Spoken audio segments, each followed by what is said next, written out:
Hi, everyone. Welcome back to another amazing episode on the Unleashing Potentials podcast. My name is Bernadette Desir, and I'm your host.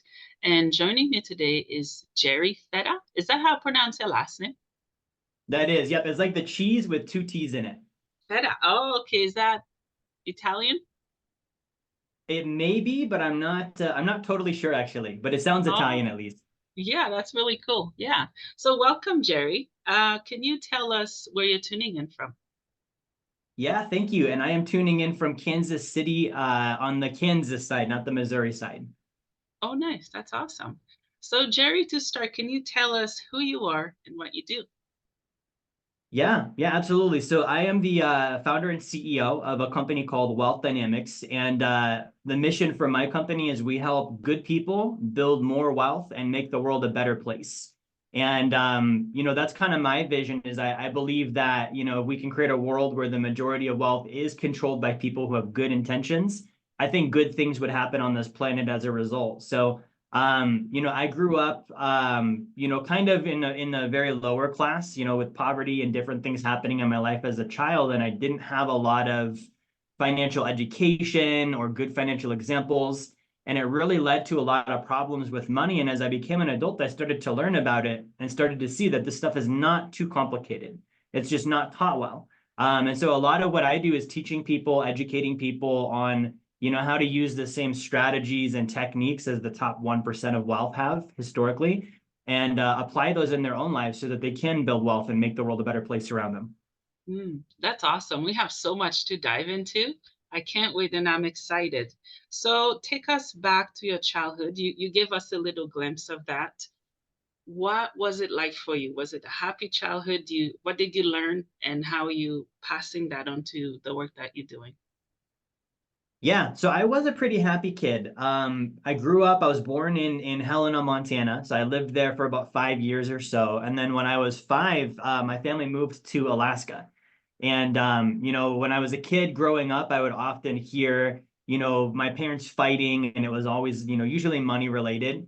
And so as a kid, you don't go too much into that stuff. You're like, okay, another fight. I'm gonna keep playing with my Legos and my toy cars, right? But when I was 8 years old, and this happened, ironically and kind of crazy, but all in the same summer, my mom and dad got divorced. The house got taken away, the car got repossessed, and I ended up homeless on my mom's side and on my dad's side.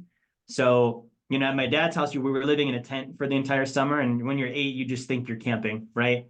And my mom's side, we were living in a dry camper behind someone's house, and that was kind of my first experience of not having good financial bearings in the family and good financial education in the family. And that was kind of, for me, the point where I think money became a subject that was kind of confusing, painful. I didn't have good memories or feelings associated with it. And I kind of carried that into my adult life. Right? I was very into sports. I was very smart in school. But I always had this confusion on money and kind of this lack of even a good example of what financial success should look like. Thank you for sharing. I was born and raised in a third world country. So I've experienced poverty, like real ones, right? To the point Mhm. of being hungry as a child. So I definitely can relate and understand where you're coming from. And I Mhm. appreciate you sharing and because it's going to inspire people. Some people may be ashamed of how they were raised and the lack that there was. And they don't know how to really mentally tackle that as an adult. Mhm. What would you say to those people who were raised like we were? Yeah, and thank you for sharing that with me because we have first world poor here in America. There's not a lot of that actual, like, as Yeah. you described. So I think that's very good and very eye-opening. For the person that grew up with that kind of background, I would tell you that from personal experience, I believe it's actually an advantage. And the reason I think that is, if there really are three classes as far as socioeconomics in America. We've got the higher class of high income earners, high net worth, and someone that's born into that type of environment. They're not going to experience the struggle quite as much. And as a in the moment, that might feel nice. Yeah, I don't have to deal with hungry. I don't have to deal with homeless. I don't have to deal with getting free food from the church food bank and that kind of stuff. But I think that builds character and it builds strength and it builds resilience and persistence. And Mhm. those are qualities that can't be bought. And a lot of the, millionaires in America are first generation. And when you study them, you start seeing very similar backgrounds. And it's those qualities of persistence and being willing to experience things that are uncomfortable.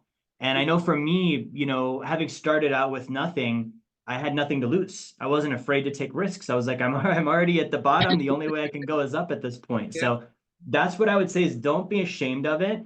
And the other thing too is that, almost everyone in America and probably in Canada as well is financially illiterate. So just because someone drives a nice car and they have a college degree and they've got the corporate job going on doesn't mean they know anything about money. And they're one bad decision away from losing it all. And so that's something I think can happen is we tend to compare ourselves, Bernadette, to others and think based on what we see, they're doing so much better. And a lot of times that's just not the case. I agree. Thank you for sharing. Yeah, because I always tell people what you see is not what's there. Hmm. And you just beautifully describe it to us, right? So Hmm. let's talk about the different class levels. All right. I've fallen in the first and the second, not the third, meaning, Hmm. the millionaire and all that materialistic stuff, which is fine. Um, Hmm. I know that food cost has gone up. It's been hellish for Hmm. so many people around the world, not only in poor countries. And how can someone who is low income, like me, sort of low income, and with kids, save and also thrive and feed their family? Yeah, that's a really good question. So I'm a dad as well, and so I have I've got a son and I'm married and all this, and so it's a dynamic that you want to really understand.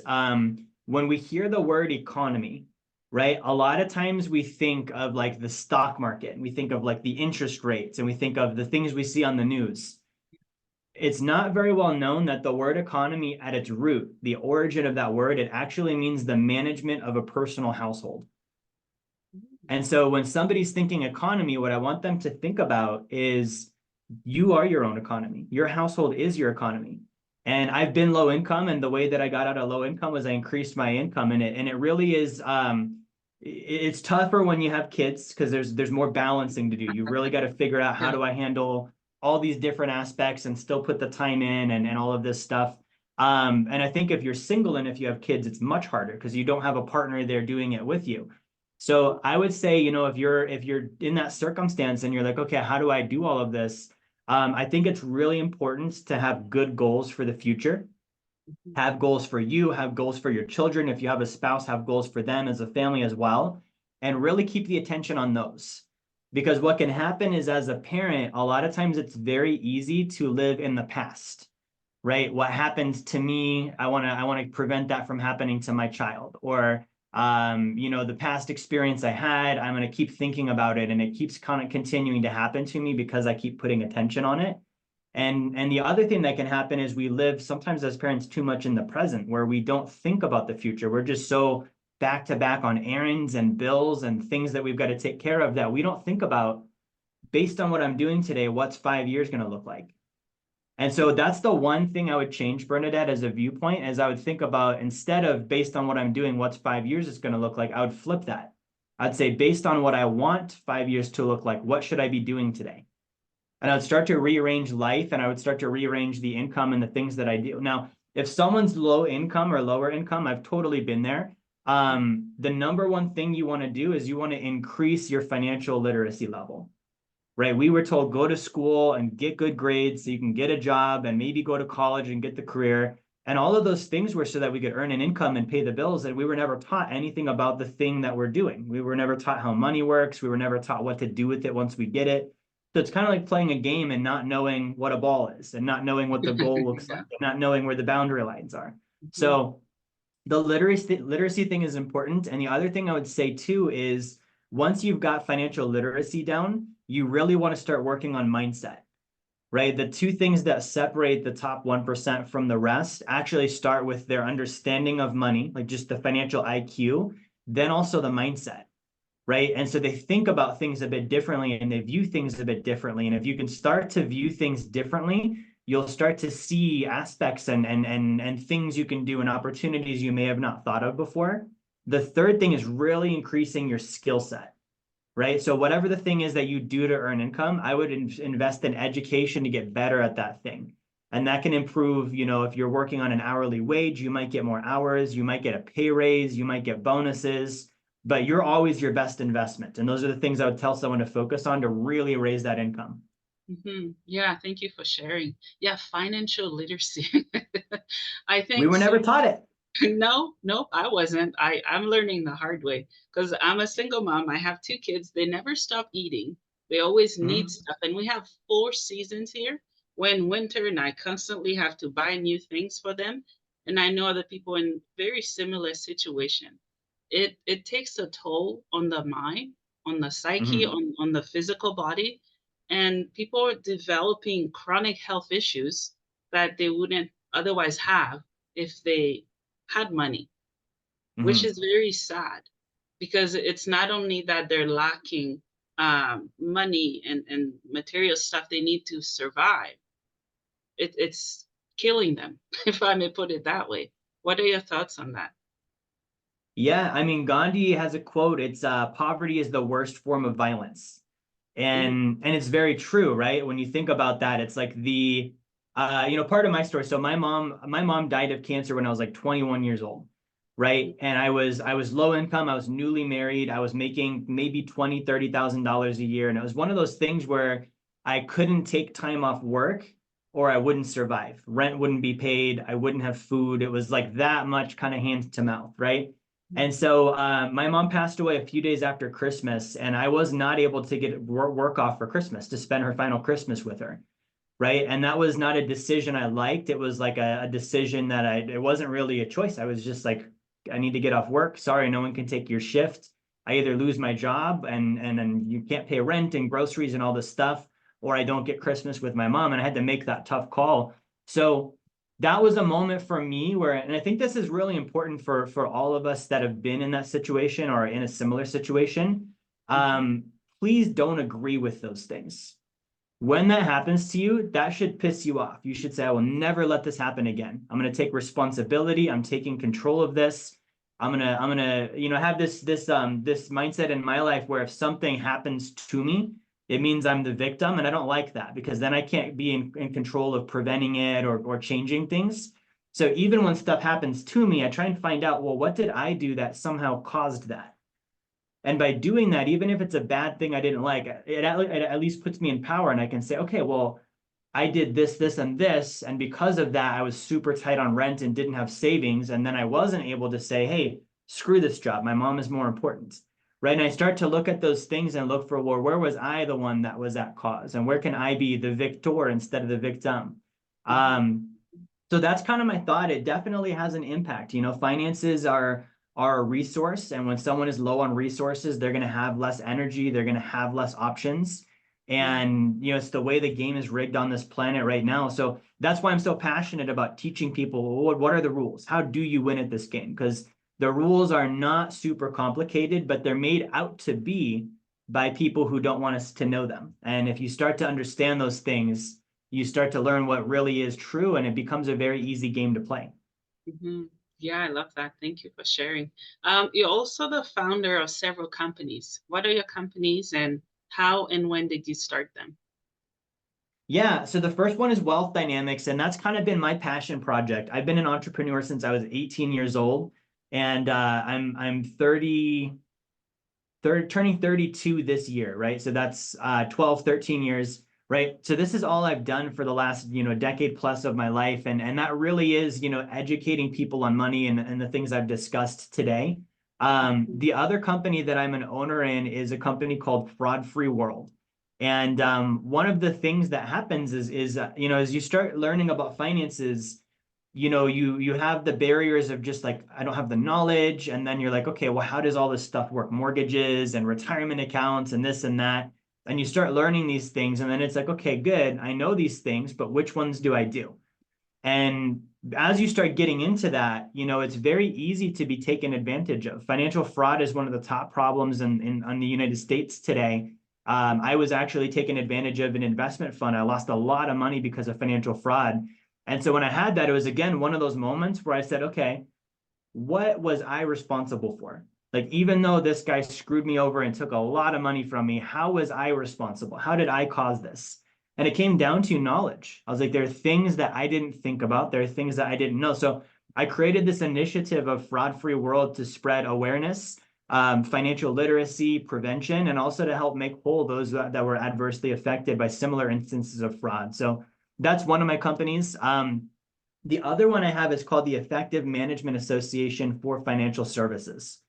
And I know that's a really long title. We could just call it EMA for financial services, but that one is really me sharing as a businessman, what are the things that I have learned that have allowed me to go from one guy trying to figure out business in this industry that I'm in to building an international company and sharing those, how do you build an organization? How do you manage people? How do you become a good leader? How do you grow a company without going crazy? Because it's a lot like having kids, except for you can't tell them to go stand in a corner when they're not behaving. So these are things that I kind of work with in this company to really, create good organization, sanity, and all these things that the entrepreneur needs. So those are the other two companies I have. And then I'm big with investing as well. So I do a lot of real estate investing and other types of investments. And those are things as a kid I never would have dreamed I would be doing. It's just so far out, and not something I had any sort of reality or example of, right? So I'm very fortunate to have, been able to build these things and the help that I've had to learn how to get there. Mm-hmm. Wow, that's awesome. Yeah, that's really, really cool. You also an author. How many books do you have? So I have 5 books. I started working on a sixth one, so that one's in process. And yeah, I have a couple books. One of them right here, actually. This is called The Blueprint to Financial Freedom. Oh, wow. And I can actually give away a free copy if that's okay. I've got a link for a Yeah, free yeah, copy of this for anyone definitely. that wants it. Yeah, yeah. So if you just go to theblueprinttofinancialfreedom.com, theblueprinttofinancialfreedom.com, you can grab a free copy of that. But I've got several books like that on finances. I've got, a book that's kind of my history, and right now I'm writing a book on sales and leadership. And so being an author is another thing I definitely enjoy and I have fun doing. Mm-hmm. That's awesome. That's really cool. So, do people go to the website you mentioned? Because I know you have another website that's your name. Is it all linked and connected? I believe the book is on that other website, but I don't think it's the free copy. So if you go to that one I Okay. mentioned, it's the blueprinttofinancialfreedom.com. That's where you can score a free copy. Okay, okay, awesome. That's really cool. Yeah. Yeah. So tell us more of what fatherhood is like for you. Yeah, so for me, so I'm a stepdad, That right? was a I grew up. mouthful. I'm sorry. Sorry, go Oh, that's ahead. okay. I understood. So I'm a stepdad, and so it's not something that I grew up with, like raising an infant and stuff. So my son Sammy, he's 12, going on 13, and so I'm really in the time of his life where he's learning kind of some of these skills of being a man and starting to become a teenager. And one of the things that I've been fortunate to learn, and I have my wife is she's a great mother, and she's got a lot of good, just experience over the years of raising him. But one of the tips that I would give is I would say, as the father figure in the house, like the big thing you want to be aware of, and this is good for moms to realize too, and I've kind of observed, kids are like adults just in little bodies, right? And if you think of them that way and you give them responsibilities and you give them opportunities and you let them experience failures and learn from them and you just give them the space and the resources to grow, and you just obviously you want to keep a safe environment. Don't tell a 12-year-old, hey, drive down to the grocery store for me and pick up the milk, but Yeah. give them opportunities where they can start to experience life, right? And I think if since I've had that viewpoint of, okay, this is like an adult being just in a little body, and I Mhm. want to teach them, okay, well, how do you start to do the things that an adult would do? Because that's really the goal of a parent, is to make successful adults that are achieving their goals and they're helping other people and they're making a positive impact on the world around them, right? So those are things that I do. One of my secrets is we call it Upstat Awards. Mm. So when I was a kid, like I worked with my dad. My dad was a painter.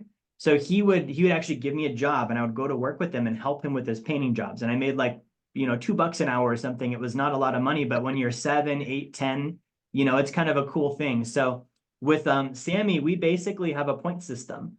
And so he gets blue points and red points. And so anytime he does something helpful in the household, without having to be pestered or nagged or that kind of thing, we give him a blue point. He's able to go on the board and put a blue point on there. Anytime he does something where it's like not okay, like, leaving a huge mess or stealing something or whatever, he gets a red point, right? Those are kind of like things where we're like, hey, it's not such great behavior. So at the end of the week, we count up, well, how many blue points minus how many red points, and that's his total points. And then each week that he has more points than the previous week, we do like an outing, like going out for pizza or something like that to celebrate. And that way he starts to learn. It's a little bit like having a job. He starts to learn how to contribute to the household and he's like helping with things and he's getting rewarded for it. So those are little things that I've learned as a dad that I'm, applying with them. And that way he's kind of learning, okay, when you work hard, good things happen. And when you're helpful with people, good things happen. So that's one of them. And then another thing that I came up with is an acronym that I like to share.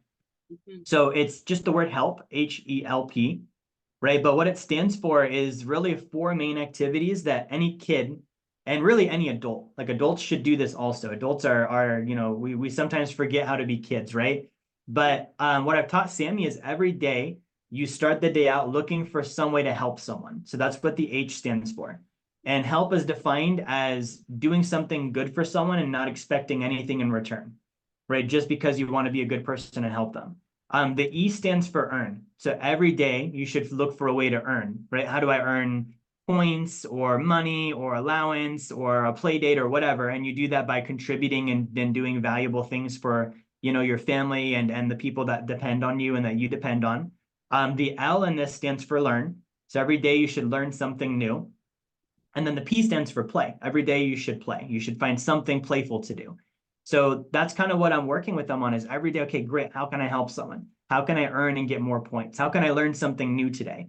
The playing one isn't hard for him. Kids are very good at playing, but that's probably the one the adults need to work on the most is you get done with work and you should still find something to play as well. Yeah, that's really cool. Speaking of kids, when is it a good time to show them our finance? When is it a good age to say, this is how much rent is, this is what the groceries cost? Because I'm doing it with my daughter and she's 14. What are your Mhm. thoughts on that? Yeah, that's great and very well done on doing that. A lot of parents don't, and my parents didn't, and I think that that's part of the problem is we feel sometimes as parents like we can't be transparent with our kids, and maybe we're ashamed of what's happening. I can tell you, I was completely aware. Like I definitely noticed when they took our house away. I wasn't like we're rich, we're doing really well. So I knew there was financial problems going on. To answer your question, I think at an early enough age you should cover the basic concept with your kids that, hey, where does all this stuff come from? It's because mom and dad work and we work to take care of you and support you. They might not know all the numbers and all the details, and that's fine. Like, you don't need to go over things with them that will go over their heads. But the basic concept of like, mommy goes to work so that you can have a good life and you have food on the table. And that gets them to start seeing, okay, good, there's an exchange happening here. My parents are taking care of me. Mhm. Now, one of the things you can do to teach them is it really helps to give them, I call it mass. Like if you can give them money to help, they can help you pay a bill and they can see, wow, I had $10 at the grocery store and I gave it to the lady and she took it. Now we have milk and I got $3 back, right? Those little tiny experiences can help. Giving them the credit card to give it to the waiter at the dinner, explaining what a tip is. Like those are little things you can do that really start to get them thinking, oh, okay, this is how this works. Now, Mhm. I've experienced around the age of like 12, 13, 14, they can really start to understand the details like you'd mentioned with your daughter, like how much is rent and what is the math on rent, right? And a lot of that's because the arithmetic they're learning in school, right? Add, subtract, multiply, divide. They can start to think with those concepts around that age. So that's been good. And then another thing that we've done with Sammy is we have basically said, okay, great. we're not going to pay for a lot of your extra stuff. We want you to figure out how to make money, right? And that way they start thinking with, okay, can I pet sit? Can I mow lawns? Can I help with people's chores? Like where can I start to look for ways to earn income? And we've noticed that that's really cool. Sammy loves that because he'll pet sit for a couple of days and he might make $50 or $100 or something like that. But it gives him freedom with his choices. He doesn't have to rely on us if he wants something. And then it also teaches them when you spend all the money, you spend all the money. And so you can start to get those, okay, I need to save some of it. I need to be thinking about if I spend it all now, I need to earn some more later.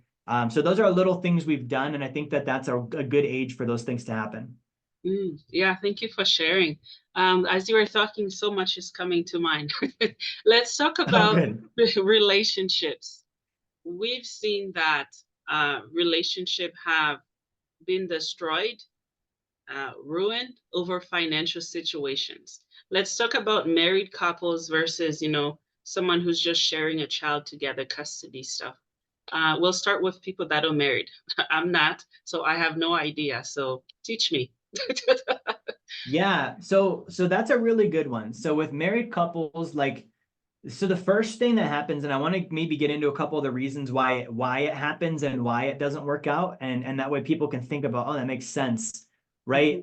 When you're marrying someone, you're making a pretty huge decision, right? And so as an owner and a CEO of a company, I kind of see it akin to like hiring someone. I'm very picky about who I hire in my company, Yeah. right? And they're going to go home to their own lives. They're not going to follow me home and sleep in my bed with me at the end of the day, right? So with a marriage, that is going to happen. They're in your space all the time. They're going to share the household with you. They're going to share their finances with you. They're going to share their habits and behaviors and mindsets with you and vice versa, right? So we have kind of in society, and I think it's probably not the best thing, but we have this thing about like don't judge others and obviously don't make people wrong for their choices, but you do need to discern, is this a good match before I get involved? Right? Because ultimately what's happening is when a marriage breaks up, someone's saying this wasn't a good choice, this isn't a good match. And if you think about it and you're a little more intentional ahead of time, then you kind of avoid those things. Right. So one of the things that I would do is if I am married, like, or thinking about getting married, at the point I'm interested in marrying someone, I want to sit down and I want to look at all of our finances, right? What's your income? What are your bills? Do you have debt? Do you have savings? Are you investing? Right? And then show the same things for myself because I can start to see, finances are really an indicator of behavior and mindset. So if your behaviors are very different, it's going to show up in your finances, right? And so if one person is really, just even in a household, one person's really clean and the other person's really messy, right? They're going to have little squabbles because their behaviors are different. So if one person is really good with finances and really like a good saver, and they're like, I don't go over on my credit cards, I try and invest, and the other person is like, I spend it before it's even there. I never have a budget. What are savings? Right? That's going to be a problem. And you do need to make sure that that person is coming up to speed because finances are such a big thing, right? Now, one of the things, if you are married, open your communication up about your finances. Don't have secrets, right? That's one of the biggest things is if you've got financial secrets, you will make your spouse jealous. You'll make them untrustworthy.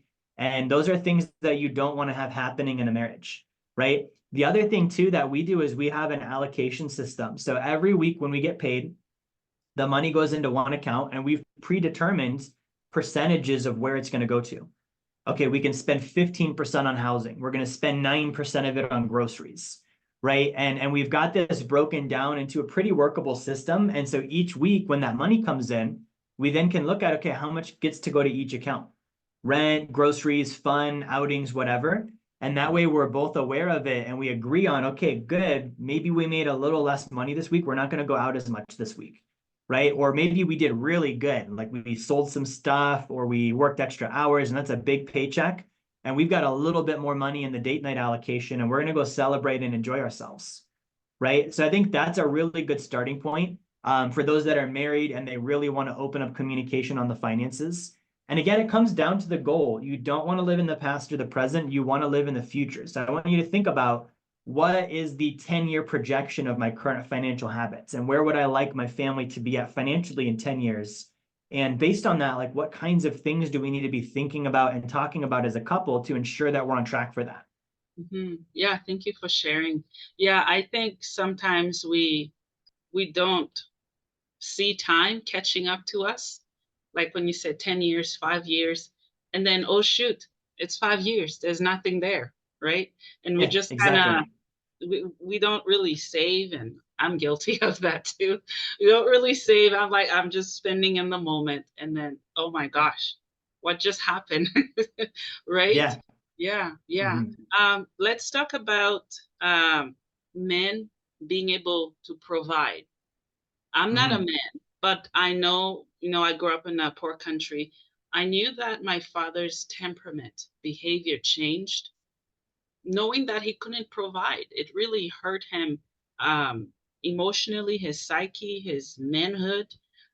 Tell us more of, how men can help provide for their families and how they can help them save. Yeah, that's a great one. And I think part of what I see here, especially in today's day and age, is the gender roles are a bit like different. Like maybe 30, 40, 50 years ago, it was like the wife stayed home with the kids and the husband went to work. And now we see a lot of both. One might stay home with the kids or they might work, right? Or you might have the wife is working and the husband is staying home with the kids, right? And I think that this goes back to that origin of the word economy means the management of a personal household, right? And so as a man, I look at that and I'm like, okay, good. Like I do have a sense of responsibility to provide, and it makes me feel good when I'm doing it, right? If I'm not doing it, for me, there's some kind of deficit in my skill level, in my attitude, in my mindset, right? And so I think here's the real trick. And this is where husbands and wives can work together. And you want to have these kinds of conversations with each other ahead of time to give one another permission for this, right? But the best thing you can do as a wife, if you see that your man is not able to provide, is you should challenge him on it, right? You should get him riled up and excited and be like, look, let's do it. And you should be able to have an honest conversation and say, hey, I'm noticing that if you worked on this or this, I think we would make more money. And really, that's the best way to support them, is to be that person that's going to keep pushing them out there and saying, hey, let's go get it. Let's make it happen. Right. Instead, and it's very easy to have happen, but I think instead, sometimes there's more of like a sympathy and like, hey, are you okay? I feel bad for you. That's the worst thing you can give a man. Like, from a man speaking to other men and women out there, never give us that. You guys have heard of man sick? Like when a man has a cold and it's Yeah. way more exaggerated than a woman. That's because we get sympathy. We're mama's boys. So never go into the mama vibe with the man. You should be more firm and be like, hey, I get it. Let's dust it off. Let's go back out there and make it happen. This is your job in the family. We're relying on you. I'm taking care of the kids. Otherwise, I would totally do it. But you got to go out there and make this happen. And that's just the job. And it's got to be an agreed upon thing.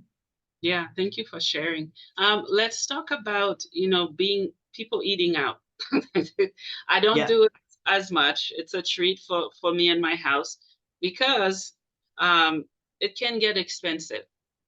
I find that if I get a few groceries, I swear I can make a few meals out of what I'm paying at a restaurant.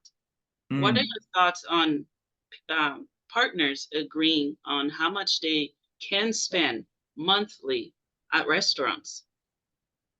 Yeah, that's a great question. I think that goes back to having an agreed upon allocation, right? So my wife and I, we have, okay, this, I think it's 9 or 10%. This amount of our income goes towards dates, right? And whatever's there is there. And we plan for that. We enjoy that together. And it's important to have that time to be, alone with your spouse and have that quality time. Otherwise, you can grow apart, right? So it's important to do that. Now, I would completely agree that going out is fun, right? It's enjoyable. It's something we Yeah, like doing. The food is good. The experience is nice. It's great to have someone else cooking. There's no dishes, right? So I think one of the things that can happen is if you're not communicating with your finances, and it sounds really silly, but when I eat out and I don't bring my wife, she kind of feels like she missed out. She's like, oh, where'd you go? What did you have? And vice versa. I'm like, oh, you went there, right? So Like, I think Yeah. that's one of those things you do together. And if you plan for it together, it makes it like a thing that's fun. And I think if you allocate a percentage of your income towards it within what you can afford to do and within what your earning power allows for, I think it becomes like a reward, right? So if we make more money and we're spending a percentage of our money on dates, more money means nicer dates, more expensive dates, more frequent dates versus if we're making less. So if we really enjoy that time together, it kind of gives you that incentive to say, hey, let's go out there and really earn and let's have some awesome dates. Let's eat out with the family. Let's do stuff together. Yeah, I agree. Yeah. How about shopping urges? Because I treat myself, right? It's called a treat where you do something good and nice for yourself, but Mm, sometimes it's a bit too much overspending, right? It becomes an addiction of spending mhm. and spending and spending and not knowing when to stop. Would you tie that to financial literacy as well? Not knowing or Yeah, understanding that? I think so. I think so for sure. I mean, the thing is that, it's very easy to buy things, especially Amazon. You literally click a button, done. Jeff Bezos Yeah. has it at your door later today. Like before you've thought about it, it's on its way, right? Yeah. So basically, like what's happening is with spending, there is a financial literacy aspect to it, and you want to keep in mind the wealthy, they will buy or spend money on assets, things that will produce more for them in the future. And those that are not able to make it into that category, it's because they spend more money on consumption, right? And so you want to make sure you're doing both, and you want to be doing more investing in assets than consumption. And examples of that could be that you're buying real estate, or you're buying, investments that you understand, or you're buying precious metals or something like that, right? So I think that's a big aspect of it. The other thing too is that kind of goes back to the allocation thing, right? You should have a small category in your income allocation for yourself. If you're a married couple, like, yeah, you have dates, but the husband likes to get things or do things the wife might not be interested in. I like cigars. My wife does not do cigars. She's not going to sit and smoke a cigar with me, right? Yeah. And then she likes getting her nails done. That's not really my thing. So it's important that you have an allocation of your income to go to both of those things. And that would give each person guilt-free spending up to that dollar amount, right? And again, because it's a percentage basis, if the income goes up, you get to spend more money on nice things. But the downside is if the income's not there, you've got to have the discipline to say, okay, the money's not in my spending account. And I've got the discipline to say this can wait, and I'm not going to go into credit card debt over this item. It's not that important. And just really keep that in. Yeah, yeah, I agree. How would you say the pandemic impacted the businesses that are out there? So many businesses, and your business in particular. Yeah, Mm. I mean, it was definitely an interesting time, right? I think retail and restaurants really got hit hard. I watched some of my favorite restaurants growing up get closed down because they just couldn't afford to stay open. So I think that was definitely a downside impact. I think on the upside, the resilience of humanity, like we innovated, right? You saw a lot of companies coming up with really good solutions on, okay, how do we keep this going? Playing by these new rules. We can't make contact with people. We can't go to someone's house. They can't come into our place, right? And so with my company, that's the direction we went is we said, okay, we can't have an office, so let's get rid of the office. We're going to go virtual, right? And to this day, we're still virtual. My team loves it. They have freedom. They can work from home, right? We've been able to hire people we would never have hired before because of location restrictions. So I think that that's been something that really has opened up. And then I think too, like we're living in a digital day and age, and people really like convenience, and they like to do things from their phone and from their computer, and grocery shopping even. I'm like I can order it from an app now. I love that. So Yeah. those are things that I think have really evolved on the plus side. Now, when anything happens that's kind of significant and impactful in a negative way, you're gonna see two responses. You're gonna see some people that are permanently scarred by it, right? They never quite recover and they just kind of stay down, right? And then you're going to see some people that, they get knocked down and they say, yeah, I'm not staying down, right? I'm going to come back stronger. And that really, like, that's the category you want to be in is no matter how bad it gets, you can always do something. And it's better to do that because whenever the next thing happens, whatever the next thing is, you're stronger when it comes up. And if you've not stood up and dusted yourself off and said, okay, I'm going to improve. I'm going to make sure that if something happens again, I'm not going to get hit quite as hard, right? If you've not made those decisions, bad things do happen to good people on this planet. I don't know why they do. I It's do. not a fair thing. It just occurs.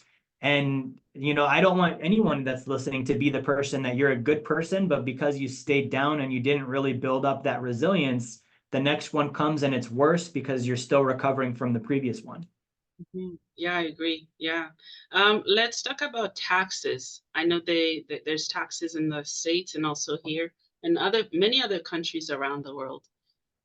I didn't grow up doing taxes in Haiti. All right. So I Mm. still don't fully understand the purpose of it, how to do it. So I go get it done.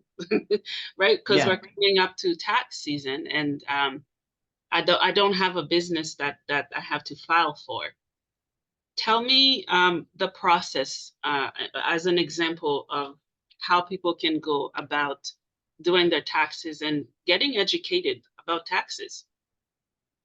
Yeah, I mean the tax thing is important to understand. Here in the United States, and I've not looked too much into the Canadian tax code, but here in the US, our tax code was written by rich people, right? Mm. So when you look at Congress, most of them are in the top 1%. If you go online and you start to look at the net worths of some of our Congress members, you're like, okay, these guys are ballers, right? Which doesn't make sense because they're in public office. It's like, how do they get net worths that high, right? They're making 100,000 a year and somehow they're worth 200 million bucks, right? And then laws come into being because often they're lobbied by corporations. Corporations are owned by wealthy people. So what you have is you have a code that much of it was created by wealthy people who own corporations who want benefits for their companies. They lobby them into existence with Congress. Congress is also wealthy, so they benefit from these codes. They get passed as tax law, right? And so in the United States, the tax code itself, it's over, I think, like 100,000 pages in length. Wow. Of that entire thing, there are only, I think, around 30 pages that have to do with the paying of income tax, which means all of the other ones are things you can do to not have to pay taxes legally.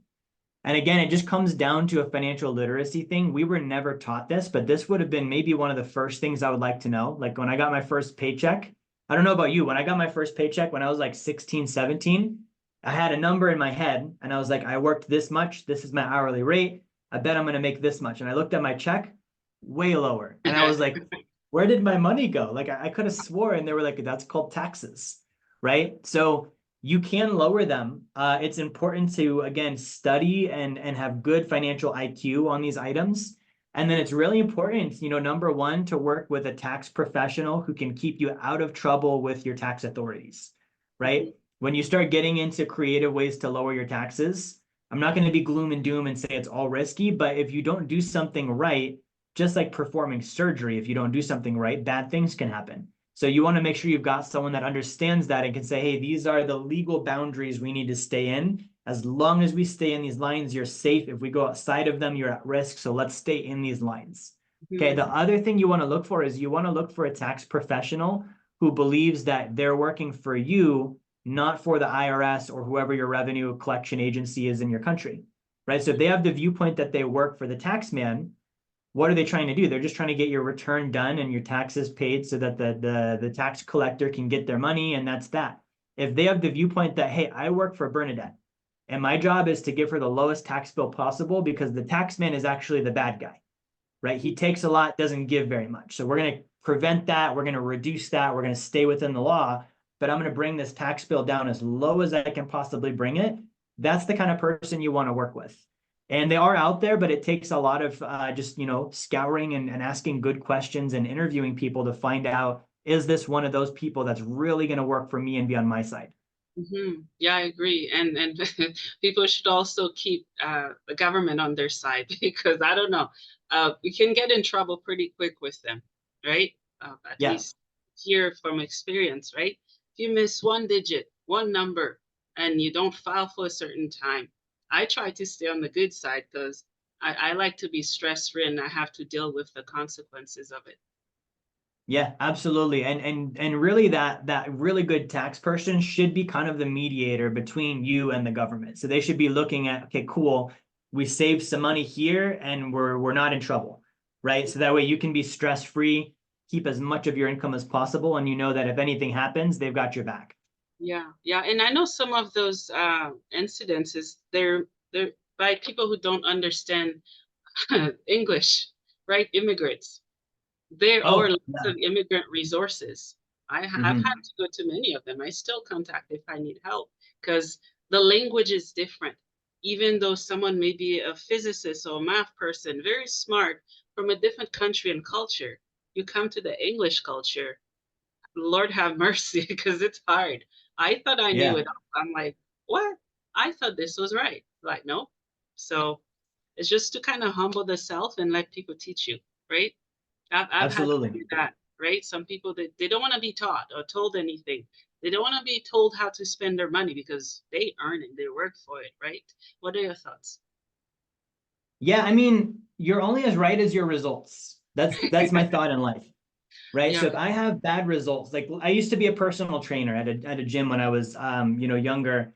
And if I'm not in good physical shape, and let's say I have a heart condition and high blood pressure and I'm borderline diabetic, I'm not right when it comes to health. Like I'm not doing things that are good for me. Right. And so, this attitude of, well, it's my choice and this is my belief and this is my freedom because it's me or it's my check, I earned it. Mhm. You're totally right. You can act that way. But what Hmm. I can tell you is that's not how the wealthy act. The wealthy did exactly what you say. They stop and look at, okay, what result do I want?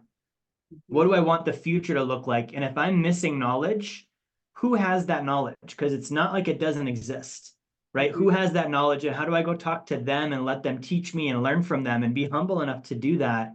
Versus this, this is mine and this is my right. And you can live your whole life like that, but it doesn't mean you're going to get the results you want. Yeah, yeah, and it creates violent ripple effects Hmm. because when we have so many people in our corners, families, friends, coworkers, when one person is impacted, guess what? Everybody else is impacted by it. And most often it's the people that are the closest to us that ends up suffering because of our lack of responsibilities, if I may put it that way. An example, I'm a single mom. I have to watch how I spend my money because I have Hmm. kids to provide for. It's not about me anymore. Yes, I can treat myself. Yes, I can move money here and there. At the end of the day, I brought those kids to the world. They're my Hmm. responsibility, right? It's to keep ourselves accountable Hmm. for our responsibilities. What are your thoughts? Yeah, I agree with that. And I think, it really comes down to, like you said, this word responsibility, right? And so responsibility, the definition that I like to use for it is I am full cause over everything in my world, right? Kids, job, if I feel sick one day, like I'm like it goes back to somehow I caused that. I did something, I thought something, I had some kind of interaction that led for this thing to happen. Mhm. So, when you're part of a group, especially a family, you're not just an individual anymore. You're right. Everything that you do has a good or a bad impact on the group, right? And so sometimes, we may intentionally or unintentionally, because we're not being responsible and we're not thinking ahead, we may do things thinking, oh, it's fine for me to do this. It's fine for me to not take care of my health, for example, right? What we're not thinking about is, okay, well, I do that 30 years down the road, my children will pay for it because I didn't take care of myself and I didn't put the money aside. And now I've got a giant hospital bill that I can't pay. And I've now become a liability to the ones that I love. And I don't think anyone wants to be considered a risk to their life, their wife, their husband, their kids, their mom, their dad. But so often it happens because we don't think from a standpoint of, I'm not just responsible for me, I'm responsible for everything that happens in my life. Mhm. And good or bad, that's on me somehow. And if we think that way, it really is empowering, right? Like think about how many choices would we make differently if we were thinking with that mindset? Is this the most responsible thing I could do in this moment right now? Mhm. Right? People would go to the gym more often. They would eat right. They would have better conversations with their spouse. They would smile at strangers in the store more, right? They wouldn't yell at the guy in traffic. They would make sure they spend time educating their kids. And a lot of things would be different just from this one point of responsibility. Yeah, I agree. Which takes me, I don't know if you do much work around will, doing wills for when someone passed. I don't know if I Yeah, yeah, pronounced it we call right. it estate planning. Totally. Okay, okay, you do. Okay. Yeah. So someone I know who's related to me, I won't give out names. This person did a will already with the partner, all right? And the person asked me, "Did you do a will?" I said, "What the heck is that?" Yeah. And I didn't know what it is. They don't have that in my country. People die, they bury them. That's it. What the heck is a Hmm. will? So I had to look it up, and the person explained it to me.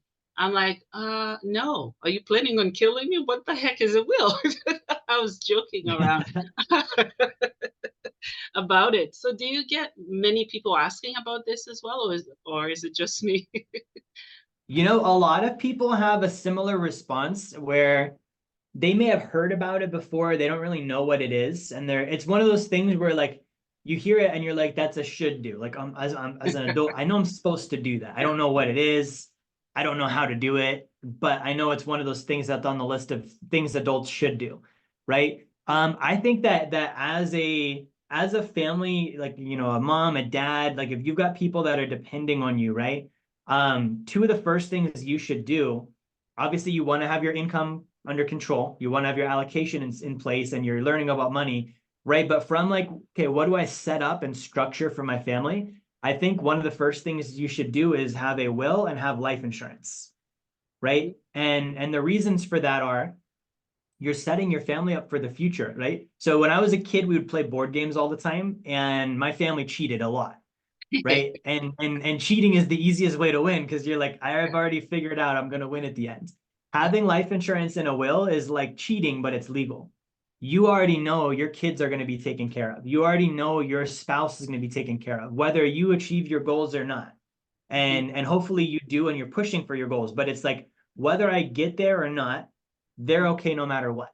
And it takes a lot of stress off. And it's a little bit of a different viewpoint. I've never liked the what if you die and what's your family going to do and poor them. It's kind of like this really gloomy. I've never liked that, but I really like the viewpoint of they're going to win whether I finish the race or not. Like I've set up the end game and it's done. And if I win, great. If I don't, doesn't matter. Right? So the will is going to give you the ability to dictate who gets what if you're no longer around. And the thing is if you don't do that, your government chooses, and they might not always choose the thing you would have wanted. So it's very easy for you to just on that will very quickly with an attorney and say, hey, I want my kids to get this. I want this to go to my husband. We want to give this much to our church. I want this person to take care of my pets. And it really is just thinking ahead with the future, right? And I like to call that legacy. And what you do is if you set up the life insurance and you set up the will, you leave a legacy instead of a liability, right? If you don't, what happens is your family, they're left without you as a resource. You're valuable. You're valuable to the people who depend on you. And if you're not there, that value has left their life and it hasn't been replaced. It doesn't just magically show up somewhere else. So you want to be responsible enough to take care of that. And then the other aspect of it as well is if you have that in place and you don't have a will, you're going to have people fighting, right? This person wanted that, they didn't get it. This person thought they were getting this, it didn't happen, right? And so there's a point of coordinating and having it there and making sure everyone understands. And that way it's like, okay, great. They don't have to fight. The last thing you want is during a time of pain and loss for them to also be fighting over your things. Yeah, yeah, I agree. And because nothing is promised. And I'm still struggling with chronic health issues, which is gonna follow nicely into this point I'm trying to make. All right. People don't have to wait to have a wake-up call to make the right call, Mm-hmm. right? Like I could have been gone and I'm gonna start looking into a will because of what happened to me. And someone Mm-hmm. could be walking, they get hit by a car, heart attack, people die young. It happens, right? I love your perspective on it because it doesn't have to be sad and gloomy. It's smart Mm-hmm. actually, when I hear your thoughts on it. And I find that I was adopted and it's the most fucked up family. there's there's so much secrecy to this family. So my mom passed from cancer as well, and I didn't know when she died, where she died. There wasn't a will or nothing. I was completely left out. And then my adoptive grandfather, which I've never met, somehow they find my address from a different province to send me his will. I'm like, what kind of shit show's happening in this family?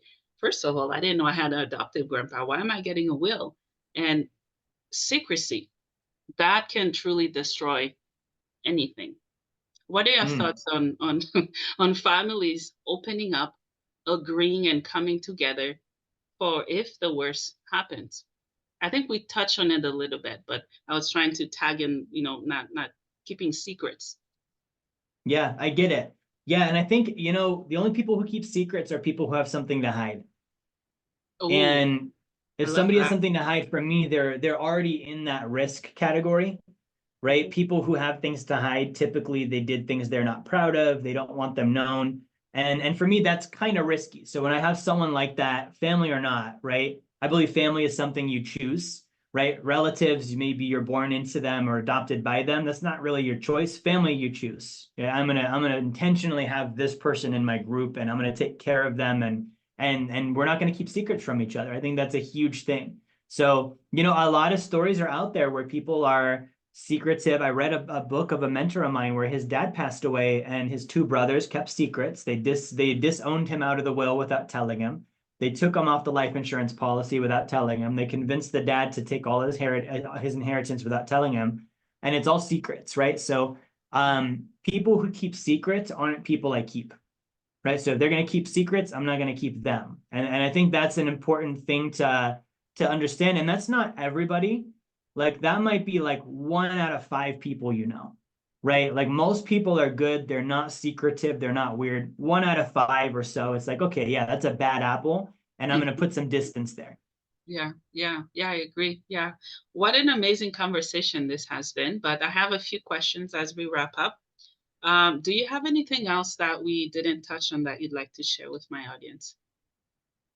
I think we covered a lot, but I would say, if you're listening today, we covered a lot of different topics. I think there's something for everyone. I have a rule and it's not true. It's just something I've created because it adapts my behavior. So the Jerry Fetta rule is when you learn something, if you don't use it within 24 hours, it's going to disappear forever and you'll never have it back again. So I Mm, want you to play that game if you learn something today. And what this is teaching you is teaching you urgency. When you learn something, use it immediately, right? Because then you start to get results and you start to build momentum. It's only when we learn something and then we're like, oh, that was a nice idea, and then we never use it, right? Those are the things that kind of bog us down. And then we've just got all these things and we're like, oh, I never actually see results. This doesn't work, etc. So if you learn something today, that's what I want to impart to you is use it in the next 24 hours and play that mental game. If I don't use this, it's gone forever. I'll never have it back again. And that'll definitely give you some implementation to do. Yeah, I agree. So Jerry, can you tell us where we can find you, your website, and also I'd really love a book, the one that you Yeah, shared. Will you be able to send me the link so I can put it in this description for everyone to get? for sure. I'll put it in the chat here for you, and then I'll say it out loud again for everyone as well. So it's going to be the blueprint to financial freedom.com. Okay, the blueprint to financial freedom.com. So if you go there, you can get a free copy of my book, and it's easy because it's just the title of the book, right? The blueprint to Mm, financial freedom.com. If you go there, you can get a free copy of the book.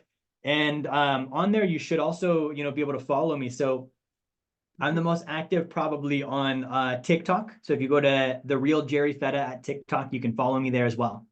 Okay, awesome. Last question for you, Jerry, which I ask every single guest. What is the meaning of life for you? That's a great question. I think the meaning of life for me is to achieve my goals and purposes and for other people to be glad that I did. Yeah, I love that. Well, Jerry, thank you so much for your time. Thank you for what you do. It was an honor to have you on the podcast today. Thank you, Bernadette. It's been great being on. You're welcome.